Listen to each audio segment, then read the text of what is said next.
একজন 21 বছরের যুবক যখন 71 বছরের একজন বয়স্ক ধনী মহিলাকে বিবাহ করলো, তার 7 দিন পর সে হতবাক হয়ে গেল। তার পায়ের নিচে থেকে যেন মাটি সরে গেল। এই মহিলার কাম উত্তেজনা এতটাই বেশি ছিল যে প্রতি রাতে এই যুবককে যা যা করত, তা যদি আপনি একবার দেখেন তাহলে আপনি নিজেকে কন্ট্রোল করতে পারবেন না। তারপর এই যুবক এই মহিলার সাথে কি করলো, এইটুকু জেনে আপনার অন্তরাত্মাকে শান্তি দিন। তবে অবশ্যই একটা কথা, যাদের বয়স 18 বছর হয়নি তারা এই ভিডিওটাকে স্কিপ করে চলে যান, কারণ এই ভিডিওতে অনেক কিছু খারাপ দৃশ্য দেখানো হয়েছে। এই ঘটনার বিস্তারিত জানতে ভিডিওটি না টেনে সম্পূর্ণ লাস্ট পর্যন্ত দেখুন। সৌরভ মেহতা 21 বছরই এক যুবক, যে জীবনে বিভিন্ন ধরনের সমস্যার সম্মুখীন ছিল। তার মা আসিয়া একটি গুরুতর রোগে আক্রান্ত ছিলেন। ডাক্তাররা তাকে স্পষ্ট বলে দিয়েছিল যে যদি দ্রুত ব্যয়বহুল চিকিৎসা করা না হয় তাহলে তার বেঁচে থাকার আশা একদম নেই। অন্যদিকে তার 18 বছর বয়সী বোন নন্দিনী, যে কঠোর পরিশ্রম করে একটি দামি কলেজে ভর্তি হয়েছিল, কিন্তু ফিস দিতে না পারার কারণে সে যেন কলেজ ছাড়ার প্ল্যান করেছিল। সৌরভ নিজেও আইন নিয়ে পড়াশোনা করছিল এবং পাশাপাশি একটি সাধারণ ইন্টার্নশিপ করছিল, কিন্তু তার উপার্জনে কোন রকম পরিবারের খরচ চলতো। তারপর তার বাবার সময়কার বিশাল ঋণের বোঝা তার কাঁধে এসে পড়েছিল। পাওনাদাররা প্রতিদিন হুমকি দিতে আসতো, মায়ের ঔষধ ধার নিয়ে কিনতে হতো। তারপর বোনের বই কেনার টাকা সৌরভের কাছে যেন স্বপ্ন ছিল। একদিন সৌরভ যখন একটি চায়ের দোকানের পাশে বসে নিজের চিন্তাগুলো করছিল, তখন হঠাৎ সে অনুভব করলো কেউ তাকে গভীর দৃষ্টিতে অনুভব করছে। সে ধীরে ধীরে মাথা তুলে দাঁড়ালো এবং দেখতে পেল তার সামনে দাঁড়িয়ে আছে এক প্রভাবশালী মহিলা, যার বয়স প্রায় 71 বছরের কাছাকাছি হবে, যাকে উপেক্ষা করা একদম সম্ভব ছিল না। তার ব্যক্তিত্ব এমন ছিল যে তাকে উপেক্ষা করা অসম্ভব। সাদা রঙের দামি শাড়ি, হীরার সূক্ষ্ম গহনা আর চোখে গভীর আত্মবিশ্বাস, সব মিলে তাকে অত্যন্ত গভীরতর একজন মানুষ মনে হচ্ছিল। সৌরভ বুঝতে পারল না অত বড় একজন ব্যক্তি সেখানে উপস্থিত হয়ে কি করছেন। সৌরভ তখন জিজ্ঞাসা করলো, আপনি আমার কাছ থেকে কি চান? তখন বৃদ্ধ মহিলা বললেন, তোমার নাম সৌরভ মেহতা, তাই তো? তোমার মা একটা কঠিন মারাত্মক রোগের মধ্যে দিয়ে লড়াই করছেন, তাই না? তোমার বোন কলেজে পড়ছে আর তোমার মাথার উপর বিশাল ঋণের বোঝা রয়েছে। সৌরভের হাতে ধরা চায়ের কাপ কেঁপে উঠল। সৌরভ বলল, আপনি কে? আপনি এত কিছু আমার সম্পর্কে জানলেন কি করে? তখন মহিলাটি বলল, আমি সুমিত্রা কাপুর। তাই শুনে সৌরভ কাঁপতে শুরু করলো। তা শুনে সৌরভ অবাক হয়ে গেল। দেশের এত বড় একজন প্রতিষ্ঠানিক ব্যক্তি আমার সামনে এসে দাঁড়িয়ে আছেন। কিসের জন্য দাঁড়িয়ে আছেন? কারণ সুমিত্রা কাপুর ছিলেন দেশের একজন নামি দামি কাপড়ের প্রতিষ্ঠানের মালিক। তাকে কে না চিনে? টাকা পয়সা ধন দৌলতের অভাব ছিল না সুমিত্রা কাপুরের। সৌরভ মনে মনে ভাবছিল, এত বড় একজন ইন্ডাস্ট্রির মালিক আমার সামনে দাঁড়িয়ে কি করছেন, আর কি করে বা আমার সম্পর্কে এত কিছু জানলেন? সৌরভ তখন আবার জিজ্ঞাসা করলো, আপনি এত কিছু আমার সম্পর্কে জানলেন কি করে, আর আপনি আমার কাছ থেকে কি চান? তখন সুমিত্রা দেবী বললেন, বিয়ে। সৌরভ একথা শুনে ভাবলো হয়তো সে ভুল শুনেছে। তারপর সুমিত্রা দেবী আবার বললেন, আমি তোমাকে বিয়ে করতে চাই। তখন সৌরভ বলল, কি? এটা তুমি কি বলছো? সুমিত্রা দেবী বললেন, হ্যাঁ, আমি তোমাকে বিয়ে করতে চাই। সুমিত্রা দেবী একবারে পরিষ্কার করে বললেন, আমি তোমাকে বিয়ে করতে চাই। সৌরভের পায়ের নিচ থেকে যেন মাটি সরে গেল। এটা কি কোনো ধরনের মজা? একজন 71 বছর বয়সী মহিলা কি সত্যি একজন 21 বছর বয়সী যুবককে বিয়ে করতে চাইতে পারে? তখন সুমিত্রা দেবী বললেন, এটা একটা প্রস্তাব। যদি তুমি আমাকে বিয়ে করো তাহলে তোমার মায়ের সমস্ত চিকিৎসা খরচা বহন করব এবং তোমার বোনের কলেজের ফিস দেব এবং তোমার যত কিছু ঋণ আছে সবকিছু মিটিয়ে দেব। সৌরভের মনে হলো সে যেন কোনো স্বপ্ন দেখতেছে। এর পরিবর্তে আমাকে কি করতে হবে?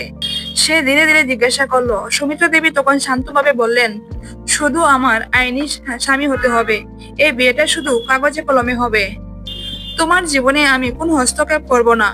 তুমি স্বাধীনভাবে থাকবে। সৌরভের কাছে এটা যেন এক স্বপ্নের মতো প্রস্তাব, কিন্তু তার মনে একটা অদ্ভুত ভয় জেগে উঠল। এই মহিলা যে দেশের অন্যতম একজন ধনীশালী ব্যক্তি, কেন তিনি তার মতো একটা ছেলেকে বিয়ে করতে চান? সুমিত্রা দেবী তখন জিজ্ঞাসা করলেন, তোমার কি কিছুটা সময় লাগবে? সৌরভ বুঝে উঠতে পারছিল না সে কি বলবে। সে জানতো এই প্রস্তাবটা পুরো পাদের মতো লাগছে, কিন্তু এটা সত্য যে যদি সে রাজি হয়ে যায় তাহলে তার মা নতুন জীবন ফিরে পাবে, বোন কলেজে পড়াশোনা করতে পারবে, তার বোনের জীবন সুরক্ষিত হতে পারে এবং তার জীবন সম্পূর্ণ বদলে যেতে পারে। কিন্তু ব্যাপারটা কি সত্যি এত সহজ? সে গভীর শ্বাস নিল এবং বলল, আমাকে বাবার জন্য সময় চাই। সুমিত্রা দেবী তখন হালকা করে মুচকি হাসলেন এবং বললেন, ঠিক আছে, কিন্তু মনে রেখো এই প্রস্তাব চিরদিনের জন্য থাকবে না। এরপর তিনি ধীরে ধীরে তার দামি গাড়িতে উঠলেন এবং চলে গেলেন। কিন্তু সৌরভের মনে হাজারো প্রশ্নের জ্বর তুলে দিয়ে গেলেন। সৌরভ বুঝতে পারছিল না সে এখন কি করবে, তার কি করা উচিত এখন। এই যুক্তিটা কি সত্যি এত সহজ ছিল, নাকি এর পিছনে লুকিয়ে ছিল গভীর কোনো রহস্য? তারপর সৌরভ অনেক ভাবনা চিন্তা করে বৃদ্ধ মহিলাকে বিয়ে করে ফেলে। তারপর সৌরভ ভাবতে পারছিল না যে সে একজন 71 বছর বয়সী মহিলার স্বামী। বিয়েতে কোনো ধুমধাম ছিল না, কোনো জাঁকজমক ছিল না, শুধুমাত্র একটা আইনি ভাবে তাদের বিয়ে হয়। শুধু ছিল কয়েকটি আইনি নথিতে স্বাক্ষর এবং কয়েকজন সাক্ষী। আর এতেই তার ভাগ্য বদলে গেল। এখন সে তার বিশাল সাম্রাজ্যের মালিক না হলেও গুরুত্বপূর্ণ অংশ হয়ে উঠেছে।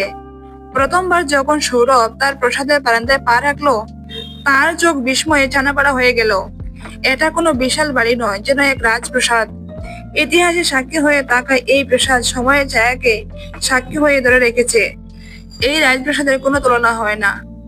সৌরভ ধীরে ধীরে প্রাসাদের দিকে এগিয়ে যেতে লাগলো। সৌরভের পায়ের আওয়াজ যেন সেই নিঃশব্দতায় তার কানে প্রতিধ্বনিত হচ্ছিল। হাবেলের ভিতরে এক অদ্ভুত শীতলতা ছড়িয়েছিল, কিন্তু সেটা ঠান্ডার কারণে নয়, যেন কোনো অদৃশ্য আতঙ্ক সেখানে বাস করছে। সৌরভ লক্ষ্য করলো হাবেলি কর্মচারীদের কিছুটা আচরণ অদ্ভুত। সবচেয়ে পুরানো কর্মচারীর রঘু, বয়স অনুমান 58 থেকে 60 হবে। যখনই সৌরভ তাকে কিছু জিজ্ঞাসা করত, উত্তর দেওয়ার আগে সে চারপাশে দিকে তাকাতো, যেন মনে হতো সে কিছু বলার আগে কেউ তাকে দেখে ফেলছে। কমলা ছিল হাবেলির প্রধান কর্মচারী। খুব কম কথা বলতো। যখনই সৌরভের সামনে আসতো, মাথা নিচু করে দ্রুত কাজ সেরে চলে যেত। তার চোখে অদ্ভুত কিছু ছিল, সেটি কি ভয় নাকি কোনো রহস্য? অন্যান্য কর্মচারীরা ছিল প্রচন্ড সংবদ্ধ, কেউ অপ্রয়োজনীয় কারণে, কেউ কারোর সাথে কথা বলতো না। হাবেলিতে যতগুলো লোক ছিল, নিরাপত্তা যেন তার থেকে বেশি ছিল। কিন্তু সবচেয়ে অস্বস্তিকর একটা বিষয় ছিল দ্বিতীয় তলার একটি দরজা, যা সবসময় বন্ধ থাকতো। প্রাসাদের ভিতরে ছিল এক প্রশস্ত মার্বেলের সিঁড়ি, যা সোজা উপরের দিকে উঠে গিয়েছিল। কিন্তু যতবার সৌরভ সেখানে যাওয়ার চেষ্টা করত, কেউ না কেউ তাকে থামিয়ে দিত। একদিন সৌরভ সেই সিঁড়ি দিয়ে উপরে যাওয়ার চেষ্টা করলে রঘুনাথ তাকে থামিয়ে দেয়। সৌরভ তখন জিজ্ঞাসা করে কেন। রঘুনাথ তখন কিছু না বলে মাথা নিচু করে দাঁড়িয়ে থাকে। উপরের তলায় ওঠার আগে সিঁড়ির নিচে ছিল একটা বিশাল কাঠের দরজা, কালো রঙের, যেন অন্ধকার কালো ছায়ায় ঢাকা। দরজার উপর লাগানো ছিল একটা বড় লোহার তালা। কিন্তু সবচেয়ে আশ্চর্যজনক ঘটনা ছিল দরজার ঠিক ওপারে ছিল একটা সিসি ক্যামেরা লাগানো। সেই ক্যামেরা যেন প্রতিটি মুহূর্ত নজর রাখছিল। সৌরভ অবাক হয়ে গেল, কিসের উপর নজরদারি চলছে? যদি দরজাটা সবসময় বন্ধই থাকে তাহলে সিসিটিভির কি দরকার? তাহলে কি এ দরজার পেছনে লুকিয়ে আছে কোনো ভয়ঙ্কর রহস্য? প্রথম রাতেই সৌরভ এক অদ্ভুত শব্দ শুনতে পেল। গড়গড় তরতর শব্দটা আসছিল উপরতলা থেকে। সৌরভ ধীরে ধীরে উঠে বাইরে এলো। ঠিক তখনই তার সামনে উপস্থিত হলো রঘুনাথ। সে বলল, আপনি এখানে কি করছেন বাবুজি? সৌরভ চমকে উঠল। রঘুনাথের চোখে এক অদ্ভুত আতঙ্ক ছিল। সে বলল, আপনি এইভাবে রাত্রিবেলা ঘোরাফেরা করবেন না বাবুজি। এবং ধীরে ধীরে সে চলে গেল। কিন্তু সেদিন রাতে সৌরভ আর ঘুমাতে পারলো না। সে মনে মনে ঠিক করলো সে জানবে এই দ্বিতীয় তলার মধ্যে কি লুকিয়ে আছে। ধীরে ধীরে সৌরভ জানতে পারলো এই হাবেলের মূল মালিক ছিলেন বিক্রম কাপুর, যিনি ব্যবসায়ী ছিলেন কোটিপতি। কিন্তু 15 বছর আগেই তিনি এক রহস্যময় ঘটনায় মারা যান। কথিত ছিল এই বিক্রম কাপুরের মৃত্যু এই উপরতলাতে হয়েছিল, কিন্তু তার দেহ কখনো পাওয়া যায়নি। তাহলে কি সুমিত্রা দেবী এ বিষয়ে কিছু জানেন? বিক্রম কাপুরের মৃত্যু কি নিছকই কোনো দুর্ঘটনা ছিল, নাকি এর পেছনে লুকিয়ে ছিল কোনো গভীর ষড়যন্ত্র? দিন যতই কাটছিল, সৌরভ মনে করেছিল যে সে ধীরে ধীরে এক গভীর রহস্যে আটকে যাচ্ছে। এক এমন রহস্য যা সমাধান করা মোটেই সহজ হবে না। হাবিলের প্রাচীর যেন কিছু লুকিয়ে রেখেছে। কিন্তু প্রশ্ন ছিল, সেই গোপন সত্য আসলে কি? রাত্রের দ্বিতীয় প্রহর। হাবিলের বিশাল ছারবাতের আলো তখন জ্বলছিল। বাইরের প্রবল বাতাস গাছগুলিকে প্রবলভাবে নাড়িয়ে দিচ্ছিল। কেউ যেন তার কোনো গোপন অজানা কথা পিসপিস করে বলছে। হাবিলের ভিতরে ছিল এক অদ্ভুত নিরাপত্তা, কিন্তু সৌরভের মনে এক অদ্ভুত জ্বর বয়ে চলেছে। কারণ সে কিছুক্ষণ আগে শুনেছিল যে এক বড় সত্য গোপন করছেন। সে এখনো জানে না সেই সত্য কি, কিন্তু সেই সত্য যখন তার সামনে আসবে তখন হয়তো অনেক দেরি হয়ে যাবে। সৌরভের মাথা ঝিমঝিম করতে লাগলো। কি সে সত্যি যা তার থেকে লুকিয়ে রাখা হয়েছে? সে শুধরে নেওয়ার চেষ্টা করলো, কিন্তু বুকে এক অজানা অস্বস্তি তাকে তরতর করতে লাগলো। ঠিক যেন কেউ তাকে ডাকছে। হাবিলের অন্ধকার করিডোরে, পুরানো কাঠের মেঝে, সেই অজানা রহস্য আর সেই বন্ধ দরজা যা সবসময় তালা বন্ধ থাকে। হাবিলের সমস্ত কর্মচারীরা তখন গভীর ঘুমে ডুব দিচ্ছিল। সৌরভ তখন ধীরে ধীরে বিছানা থেকে উঠল। তারপর নিঃশব্দে নিজের ঘরে দরজা খুললো এবং বাইরে উঁকি দিল। চারিদিকে নিস্তব্ধতা। সে গুটি গুটি পায়ে সুমিত্রার অফিসের দিকে রওনা দিল। হাবিলের পশ্চিম দিকের প্রান্তে ছিল তার ব্যক্তিগত অফিস রুম। ধীরে ধীরে সৌরভ সেই অফিস রুমের সামনে গিয়ে পৌঁছালো এবং দেখলো সেখানে অফিস রুমের দরজা খোলাই ছিল। তারপর সে তার ভিতরে ঢুকে পড়লো। ঘরের ভিতরে খুব হালকা আলো জ্বলছিল। আলমারিগুলিতে সারি সারি ফাইল রাখা ছিল। সেগুলিতে লেখা ছিল বিশেষ বিশেষ ডিল, প্রাইভেট কন্ট্যাক্ট ইত্যাদি। সৌরভের চোখ সোজা গিয়ে পড়ল টেবিলের উপরে। সেখানে কিছু পুরানো নথিপত্র ও একটা মোটা কাম ছিল। সে কাঁপা কাঁপা হাতে কামটা খুলে দেখলো সেখানে কিছু পুরানো ছবি বেরিয়ে এলো। ছবিগুলির মধ্যে দুজন মানুষ দাঁড়িয়েছিল। একজন তার বাবা অমিতেশ মেহতা ও একজন বিক্রম কাপুর। সে হতবাক হয়ে ছবিগুলোর দিকে তাকিয়ে রইল। বাবা আর বিক্রম কাপুর। সে নিজে নিজে নিজের মুখে মনে মনে এই কথাগুলি বলছিল। সেই ছবিতে বিক্রম কাপুরের চোখে এক অদ্ভুত আতঙ্কের ছাপ ছিল। তারপর সে ছবিগুলোর সঙ্গে রাখা চিঠিগুলো হাতে নিল। প্রথম লাইনে লেখা ছিল, সুমিত্রা, তুমি আমার জীবন ধ্বংস করে দিয়েছো। তুমি আমার সমস্ত টাকা আত্মসাৎ করেছো, আমার ব্যবসাকে ধ্বংস করেছো। আমি তোমাকে খুব বিশ্বাস করতাম, কিন্তু তুমি আমার সঙ্গে প্রতারণা করেছো। তোমার জন্যই আমার স্ত্রী এবং আমার সন্তান আমাকে ছেড়ে চলে গেছে। একদিন তোমাকে তোমার এই কৃতকর্মের শাস্তি পেতেই হবে। দ্বিতীয় চিঠিতে লেখা ছিল, যদি কাল সকালে আমি বেঁচে না থাকি তবে এর জন্য অন্য কেউ নয়, শুধুমাত্র সুমিত্রাই দায়ী থাকবে। সে আমাকে আমার কোম্পানি থেকে বের করে দিয়েছে। আমার সবচেয়ে কাছের বন্ধু অমিতেশকে আমার বিরুদ্ধে উস্কে দিয়েছে। এখন আমার কাছে আর কোনো পথ নেই। সৌরভের মাথা ঝিমঝিম করতে লাগলো। সে একের পর এক আরো চিঠিগুলো দেখতে শুরু করলো। সৌরভের গলা শুকিয়ে আসছিল। ঠিক তখনই সে অনুভব করলো তার পিছনে কেউ লুকিয়ে আছে। তারপর সে দেখতে পেল দরজার সামনে সুমিত্রা দেবী লুকিয়ে আছেন। তার চোখে না ছিল রাগ, না ছিল ভয়, বরং তার মুখে এক রহস্যময় শান্তির চাপ ছিল। তখন সুমিত্রা দেবী বললেন, তাহলে তুমি শেষমেশ দেখেই ফেললে? সুমিত্রা দেবীর কণ্ঠস্বর কোমল ছিল, কিন্তু তাতে এক ধরনের শীতলতা ছিল যা সৌরভের রক্ত দমিয়ে দিল। সৌরভ ক্রোধে কাঁপতে কাঁপতে বলল, তাহলে এই বিষয় শুধু একটা লেনদেন ছিল না, এটা ছিল একটা প্রতিশোধ। সুমিত্রা দেবী তখন মৃদু হাসলেন, বললেন, ঠিক ধরেছ। সৌরভ চিৎকার করে বলল, আমার বাবা কখনো এরকম করতে পারে না। সুমিত্রা দেবী গভীর শ্বাস নিয়ে ধীরে ধীরে এগিয়ে এলেন। সত্যের মুখোমুখি হওয়া সহজ না সৌরভ। তিনি বললেন, তোমার বাবা আমার স্বামীর জীবন নষ্ট করে দিয়েছেন। তিনি বিক্রমকে আত্মহত্যা করতে বাধ্য করেছিলেন। সৌরভ বলল, মিথ্যে, আমার বাবা কখনো এরকম কাজ করতে পারে না। সুমিত্রা দেবী তার চোখের দিকে সরাসরি তাকালেন। ঠিক যেমন তুমিও ভাবো যে আমি নির্দোষ নয়। সৌরভ রাগে কাঁপতে কাঁপতে বলল, সত্যি কি? সুমিত্রা দেবী ধীরে ধীরে বললেন, বিক্রম আত্মহত্যা করেনি সৌরভ, তাকে হত্যা করা হয়েছিল।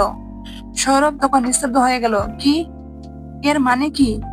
সুমিত্রা দেবী শান্ত গলায় বললেন, তার মৃত্যুর কারণ শুধু আমি নয়, তোমার বাবাও ছিলেন। সৌরভের মাথা ঘুরে গেল।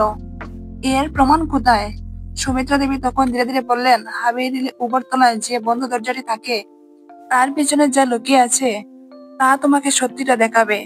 সৌরভের গা শিউরে উঠল। যার পাহারাদারের জন্য সবসময় সিসি ক্যামেরা অন থাকতো, সেই দরজা পিছনে কি লুকিয়েছিল সেটা শুধু একটা রহস্য নয়, একটা কৌতূহল ছিল বটে। হাবিলের রহস্য ও সুমিত্রা দেবীর অতীত তাকে ভিতরে করে করে কাঁদছিল। এটা কেবল বিয়ের নাটক ছিল না, বরং এর পিছনে ছিল গভীর রহস্য আর প্রতিশোধের গল্প। কিন্তু সৌরভ একাই কিছুই করতে পারবে না। তাই সে সাহায্য চাইল তার সবচেয়ে কাছের বন্ধু কবির শর্মার কাছে। কবির একজন তদন্তকারী সাংবাদিক ছিল, যে অনেক বড় বড় দুর্নীতির পর্দাফাশ করেছিল। কবির সিরিয়াস মুখে কবির সিরিয়াস মুখে বলল, তোমার প্রমাণ দরকার, আর সেটা যেন পাকা প্রমাণ হয়, শুধু হাবিলির রহস্যময় গল্প নয়, এমন কিছু যেন সুমিত্রা দেবীকে আইনের কাঠগড়ায় দাঁড় করাতে পারবে। সৌরভের গলা দৃঢ় ছিল। সৌরভ আর কবির শুরু করলো তদন্ত। দেখতে দেখতে ব্যবসার লেনদেন, নথিপত্র, সবকিছু তারা খতিয়ে দেখতে লাগলো। হাবিলের পুরো চাকর বাকরদের সাথেও তারা কথা বলল, এবং তারা যা জানতে পারলো তাতে তাদের রক্তহীন হয়ে গেল। সুমিত্রা দেবী শুধুমাত্র প্রতিশোধ নেওয়ার ব্যক্তি নয়, তিনি একজন মাফিয়া ব্যক্তি। দেশের বিভিন্ন জায়গায় তার কালো সাম্রাজ্য ছিল। ব্যাংক ইনকোয়ারি করে পাওয়া গেল অজানা কালো কোটি কোটি টাকা তার ব্যাংকে আছে। আর সব থেকে ভয়ঙ্কর ব্যাপার, হাবিলির দুই পুরানো কর্মচারী যারা অনেক কিছু জানতো তারা আচমকা উধাও হয়ে গেছে। সবচেয়ে বড় পর্দাফাশ তখনই হলো যখন যখন সে বন্ধ দরজার একটা চাবি খুঁজে পেল। রাত্রের অন্ধকারে গোপনে সে সেই দরজাটি খুলল। সেখানে ছিল একটা গোপন স্টাডি রুম। সেখানে অনেক পুরানো নথিপত্র, ছবি, ভিডিও রাখা ছিল। দেয়ালে লাগানো ছিল পুরানো সংবাদপত্রের কাটিং, যেখানে সুমিত্রা দেবীর স্বামী বিক্রম কাপুরের রহস্যময় মৃত্যুর কথা উল্লেখ ছিল। যে ফাইলটি সৌরভকে সবচেয়ে বেশি অবাক করে দিল, সেটির উপরে লেখা ছিল এক অপরিচিত নাম, অমিতেশ মেহতা। অমিতেশ মেহতা, আমার বাবা। সৌরভের হাত কেঁপে উঠল। ফাইল অনুযায়ী অমিতেশ মেহতা ও বিক্রম কাপুর একসঙ্গে এক প্রকল্পে কাজ করছিল। তারা কোটি কোটি টাকার জমি কিনেছিল। তিনি যখন অমিতের এই দুর্নীতির অংশ হতে অস্বীকার করলেন, তখন এক রহস্যময় দুর্ঘটনায় মারা যান। সৌরভের মনে আগুন জ্বলে উঠল। এটা কেবল প্রতিশোধের গল্প ছিল না, এটা ছিল তার বাবার অপরাধে উন্মোচনের যুদ্ধ। এখন সৌরভ ও কবিরের কাছে অনেক প্রমাণ ছিল। তারা সরাসরি পুলিশ কমিশনারের কাছে পৌঁছালেন এবং পুরো তথ্য তুলে ধরলেন। পরের দিনই পুলিশ হাবিলিতে চিরুনি তল্লাশি চালালো এবং সুমিত্রা দেবীকে গ্রেপ্তার করা হলো।